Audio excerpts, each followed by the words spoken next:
اب الیکشن کو 1 سال تک ڈیلے نہیں کیا جا سکتا. اب آپ جو بھی کہیں یہ ممکن نہیں رہا.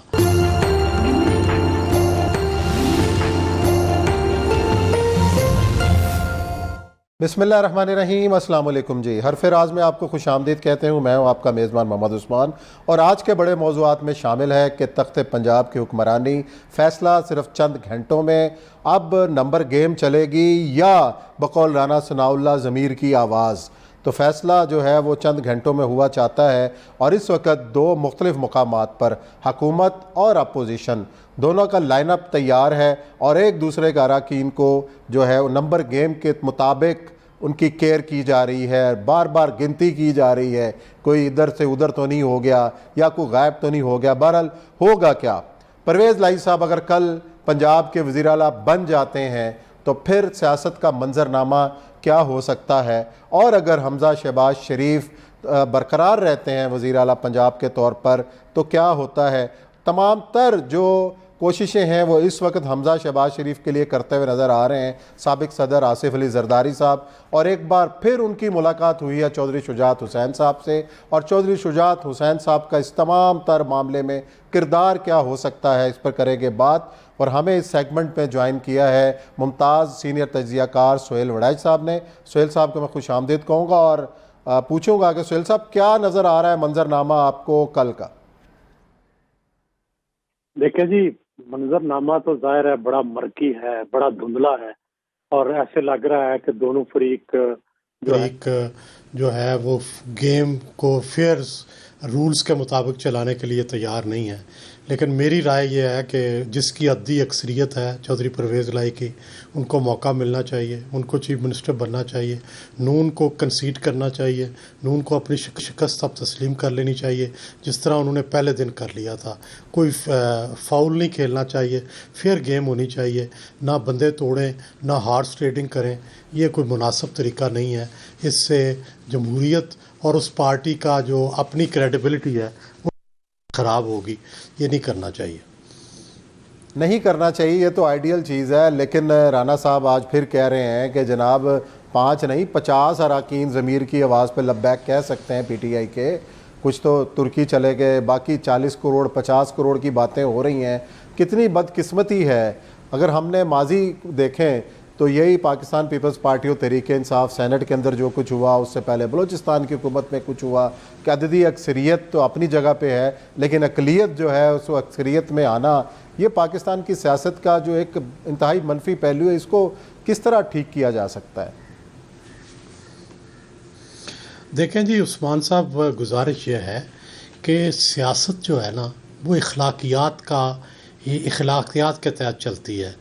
چاہے آپ مانیں یا نہ مانیں، لیکن الٹیمیٹلی جس کی برتر اخلاقیات ہوتی ہے، جس کو اخلاقی برتری ہوتی ہے، اس کو ہی لوگ ووٹ دیتے ہیں. اور کوئی لوگوں نے کوئی باندھ کے تو نہیں رکھا ہوتا، نہ کوئی ہر ایک ووٹر کو کوئی رشوت دی جاتی ہے. لوگ دیکھتے ہیں کہ اخلاقی طور پر کون برتر ہے، کس کی پوزیشن بہتر ہے.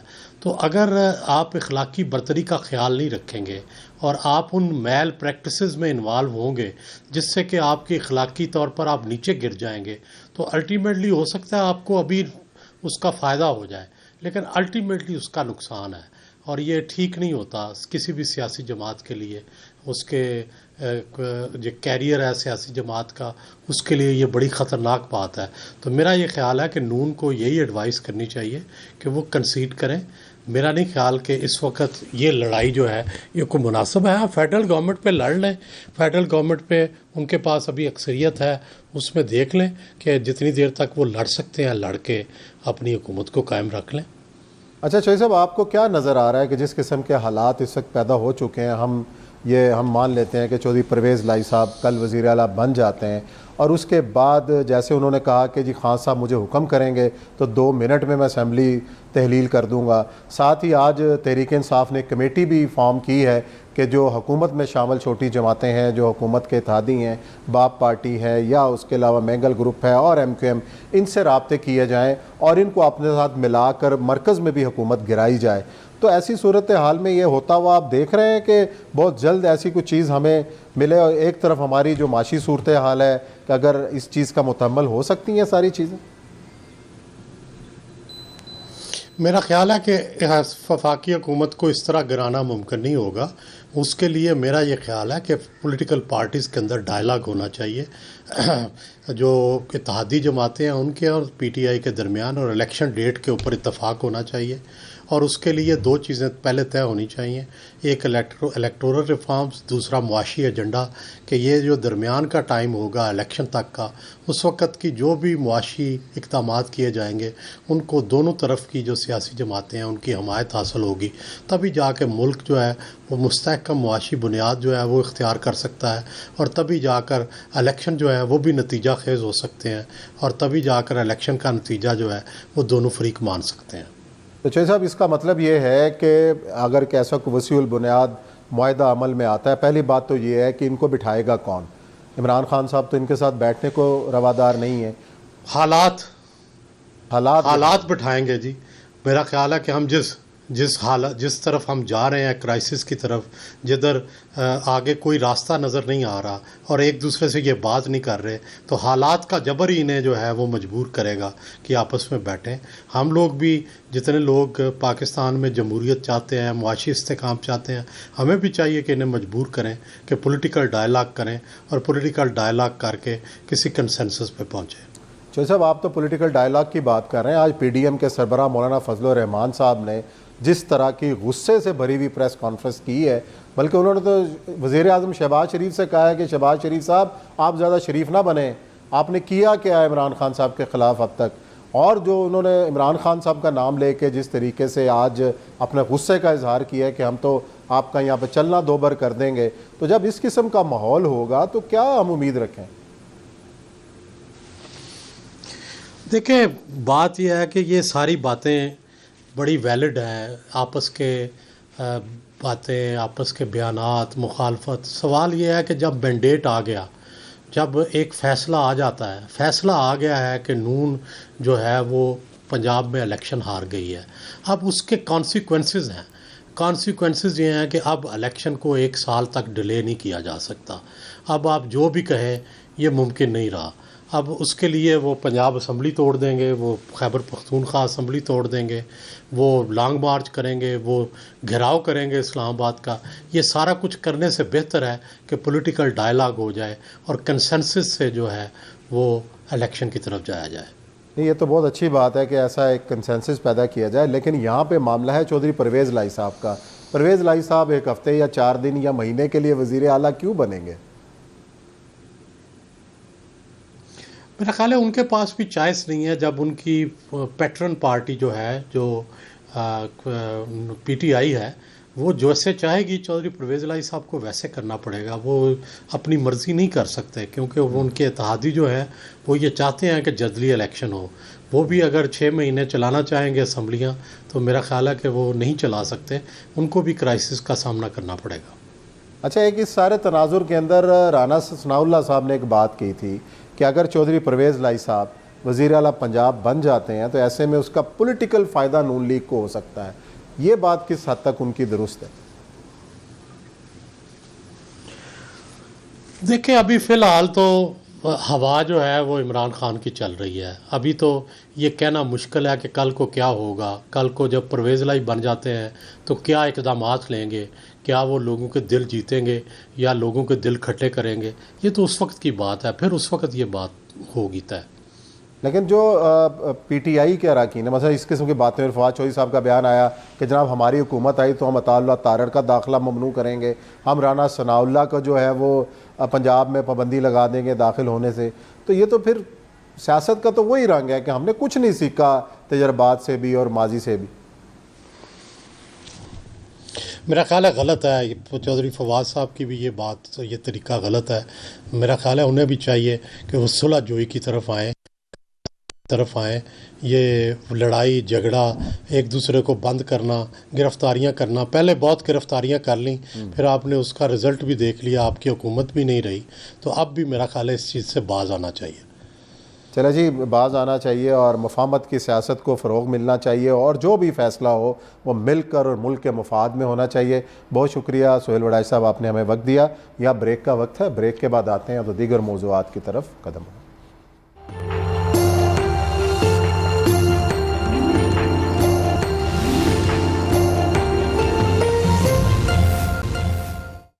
جی ناظرین، بریک کے بعد آپ کو خوش آمدید کہتے ہیں۔ نمبر گیم کی بات کی جائے کہ جو تخت پنجاب کی لڑائی ہے اس میں بہرحال چودھری پرویز لائی کو برتری حاصل ہے۔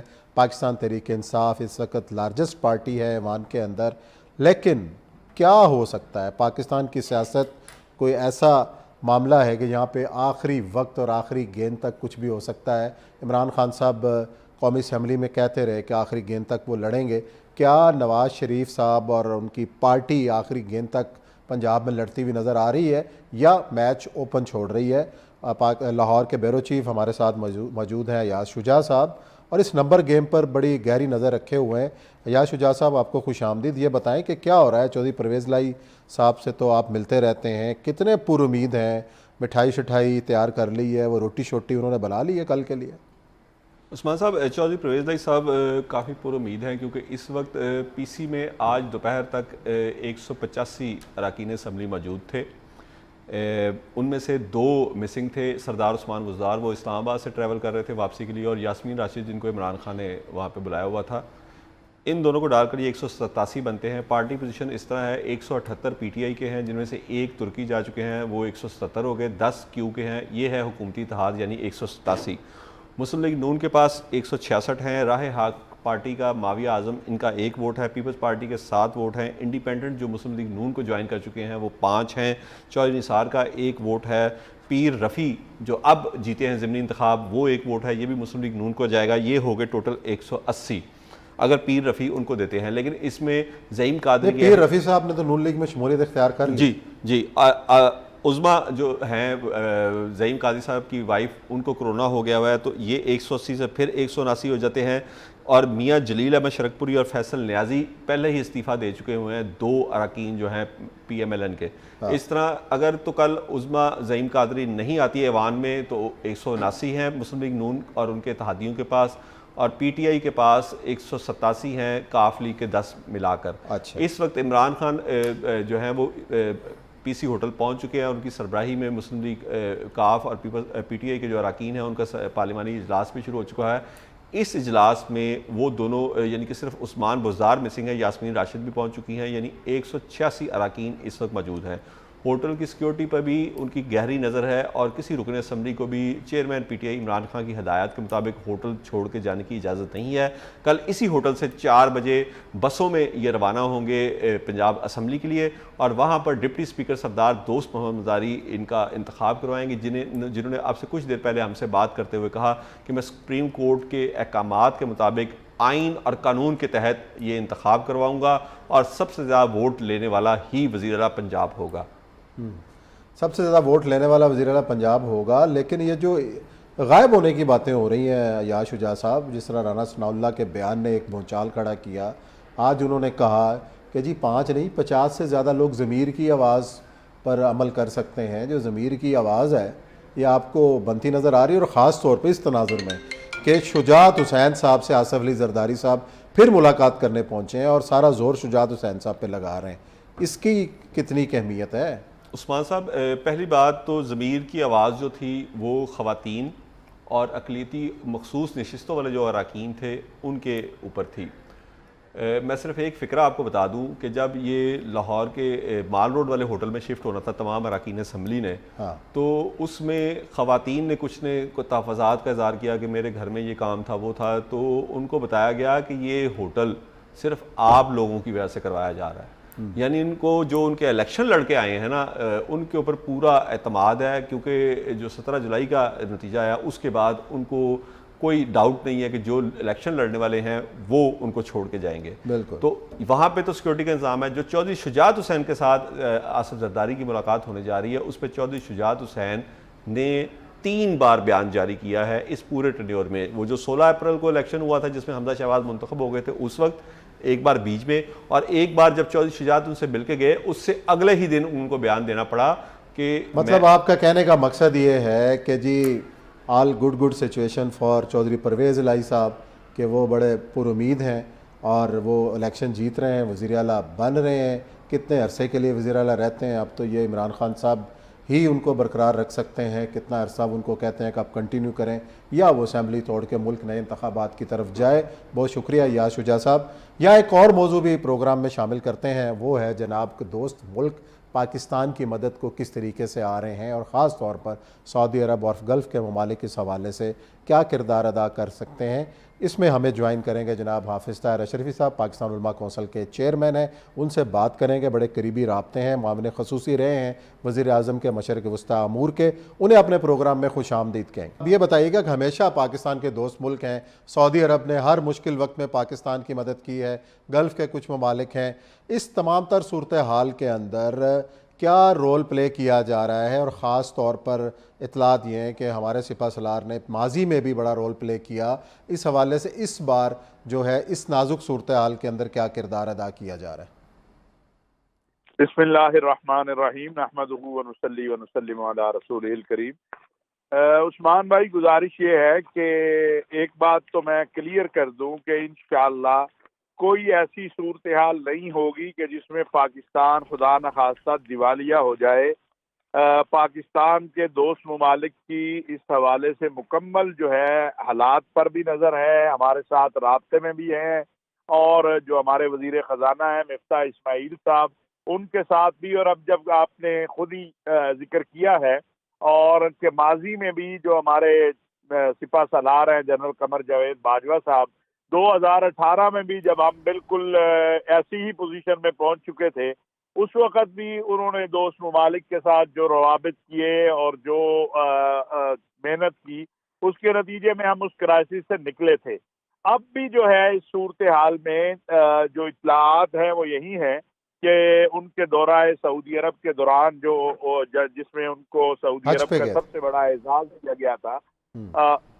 ہلو، میں کہا حج سے پہلے جو انہوں نے دورہ کیا تھا سعودی عرب کا، جس میں ان کو جو حج سے پہلے انہوں نے دورہ کیا تھا، جس میں انہیں سعودی عرب کا سب سے بڑا میڈل بھی دیا گیا، اور اس میں ان کی سعودی عرب کے ولی عہد امیر محمد بن سلمان سے ملاقات بھی ہوئی۔ اس کے بعد کافی چیزیں بہتری کی طرف ہیں، اور امید کی جا رہی ہے کہ انشاءاللہ بہت جلد آپ سعودی عرب کی طرف سے بھی اور دوسرے جو ہمارے بردر اسلامی ممالک ہیں ان کی طرف سے بھی مالی اور معاشی اعتبار سے جو چیزیں اہم ہیں ان کا اعلان سنیں گے، یا اس حوالے سے پیش رفت جو ہے وہ سامنے آ جائے گی۔ چین نے آپ کے سامنے ہے کہ چین نے اس حوالے سے اپنا جو بھی ہے اعلان کر دیا ہے، اور وہ ہم تک پہنچ چکا ہے۔ اسی طرح ہمارے جو دوست ممالک ہیں، بالخصوص سعودی عرب ہے، متحدہ عرب امارات ہے، اور پھر سعودی عرب کا جو ہمارے ساتھ ایک تعلق ہے، اس کی وجہ سے بھی میں یہ بات سمجھتا ہوں کہ وہاں پر پاکستان کے جو حالات ہیں اس کے اوپر ہر اعتبار سے وہ پاکستانی قوم کو اور پاکستان وطن عزیز پاکستان کو کسی بھی مشکل میں نہیں دیکھنا چاہتے۔ لیکن ایک جو بڑا اہم معاملہ ہے جس میں میں قوم سے بھی کہوں گا وہ دعا کرے، آپ جیسے حضرات سے کہوں گا کہ وہ کوشش کریں کہ ہمارا معاشی جو سیاسی استحکام ہے وہ بہت ضروری ہے۔ اگر آج پاکستان میں سیاسی استحکام آ جائے، میں آپ کو گارنٹی سے کہتا ہوں کہ اربوں ڈالر کی انویسٹمنٹ ایک سال کے اندر اندر پاکستان آ جائے گی، جو 20 سے 30 ارب ڈالر تک بھی جا سکتی ہے۔ لیکن مسئلہ یہ ہے کہ ایک تو یہاں مشکلات بہت ساری ہیں جو ہمارے بیوروکریسی کے سسٹم میں اور ہمارے سسٹم میں موجود ہیں۔ کوئی یہاں انویسٹمنٹ کرنے کے لیے آنا چاہے، اس کے لیے ہم نے بہت ساری ہرڈلز بنا رکھی ہیں۔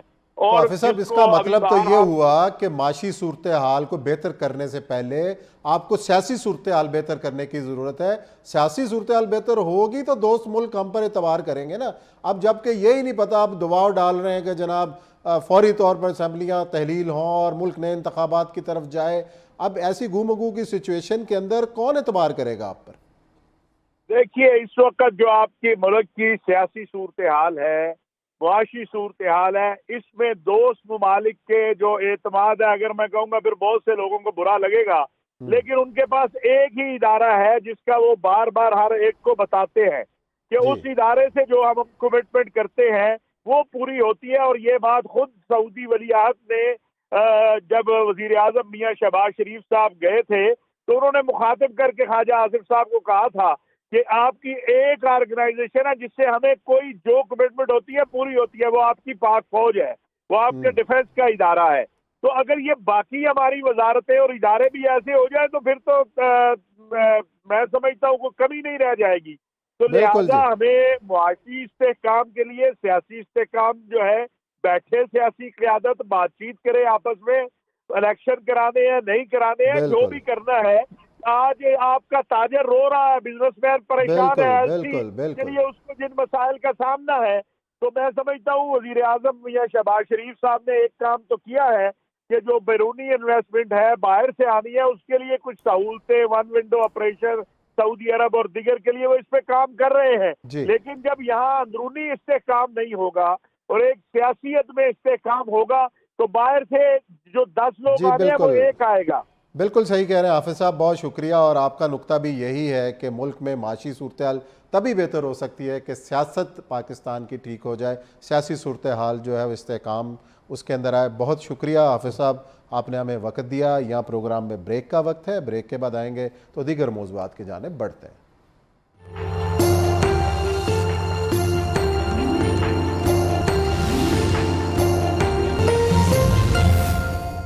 جی ناظرین، بریک کے بعد آپ کو ایک بار پھر خوش آمدید کہتے ہیں. موضوع ہے جناب آفتاب سلطان صاحب کو چیئرمین نیب بنایا گیا ہے. ڈی جی آئی بی کے طور پہ ذمہ داریاں نبھا چکے ہیں، آئی جی پنجاب رہے ہیں.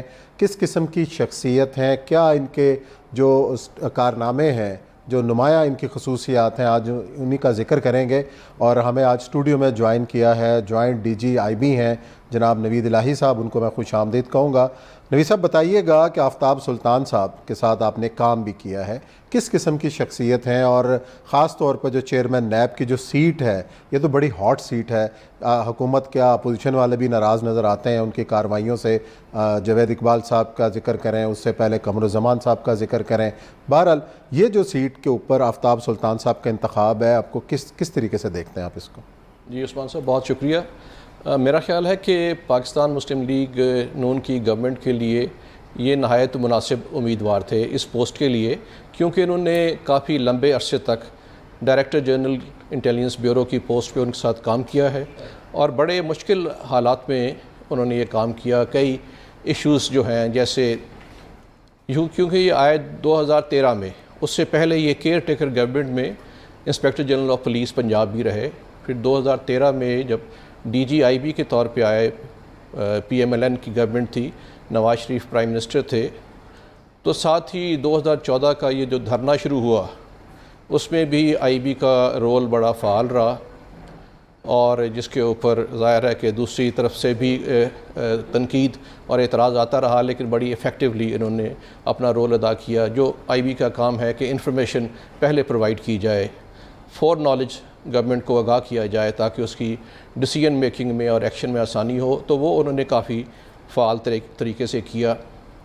اور بھی ایسے ایشوز آئے جیسے شاید اب تو کیونکہ سب کو معلوم ہے، اس میں ایک بی بی سی کی سٹوری تھی جس میں مرحوم مشاہد اللہ سے وزارت لے لی گئی، اور ایک اس وقت کے D G I S I تھے، ان کی فون جو ٹیپ ہوئے اور اس کے بعد نواز شریف صاحب کو وہ سنایا گیا، مبینہ جو آڈیو تھی ان کی، اس میں بھی ان کا نام لیا جاتا رہا ہے. اس میں کتنی حقیقت؟ جی اس میں آئی بی کا اور ان کا ذکر کیا گیا. ظاہر ہے کہ جو انٹیلیجنس بیورو ہے وہ directly under the prime minister کام کرتی ہے، ان کی آئیز اینڈ ایئرز ہے، تو انفارمیشن تو ظاہر ہے یہاں سے گئی ہوگی اور بڑے مناسب وقت پہ گئی، جس سے انہیں سچویشن ہینڈل کرنے میں آسانی ہوئی، اور بعد میں ڈان لیگس اور اس طرح کی تمام چیزوں میں یہ نام آتے رہے.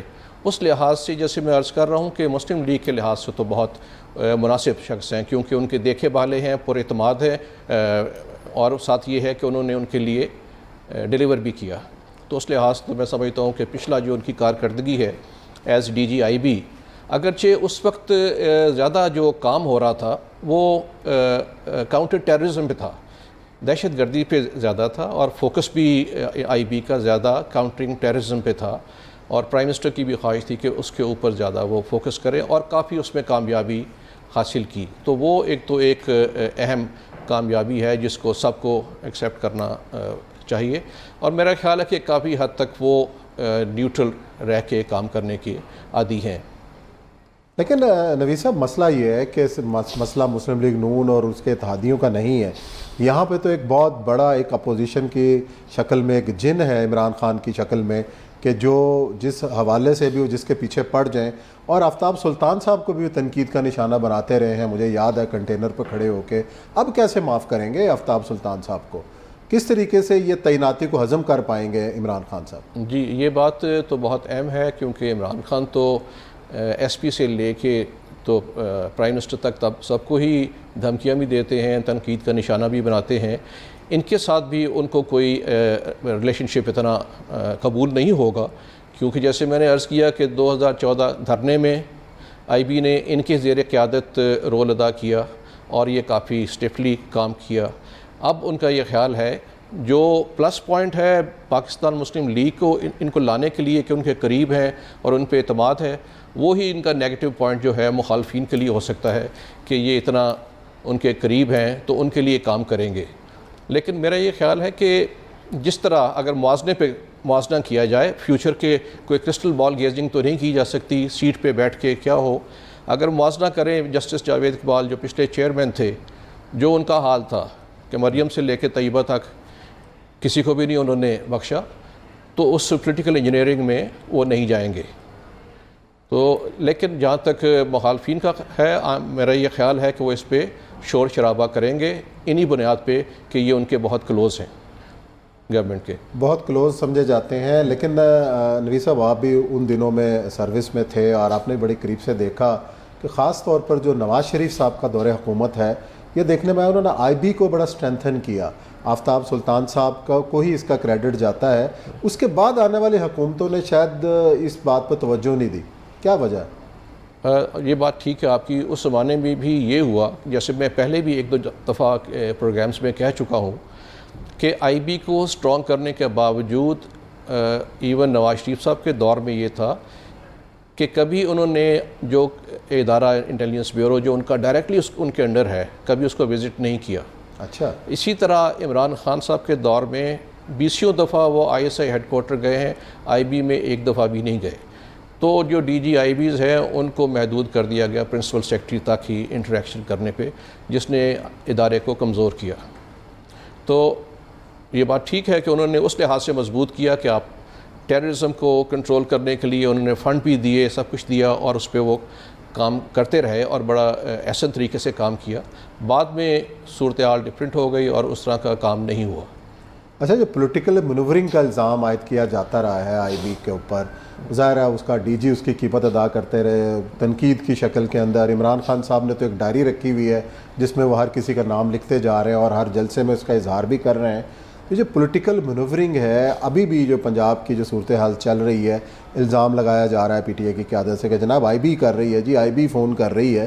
تو چلے نون لیگ کی حکومت کو چھوڑیں، اس سے پہلے جو حکومتیں تھیں، آئی بی ہی کیوں ایک آسان چارہ ہوتی ہے کہ جس کے ذریعے آپ منورنگ کریں؟ کس حد تک ٹھیک ہے یہ؟ دیکھیں، منورنگ تو میرا خیال ہے ایک غلط لفظ ہے، لیکن مانیٹرنگ جو ہے وہ آئی بی کا مینڈیٹ بنتا ہے. جو بھی کانسٹیٹیوشنلی ڈیموکریٹکلی الیکٹڈ گورنمنٹ ہے، اس کو یہ دیکھنا کہ کوئی اس کو ان ڈیموکریٹکلی ڈی اسٹیبلائز نہ کرے، یہ دیکھنا آئی بی کا کام ہے، انٹیلیجنس بیورو کا کام ہے، کیونکہ it's directly under the prime minister.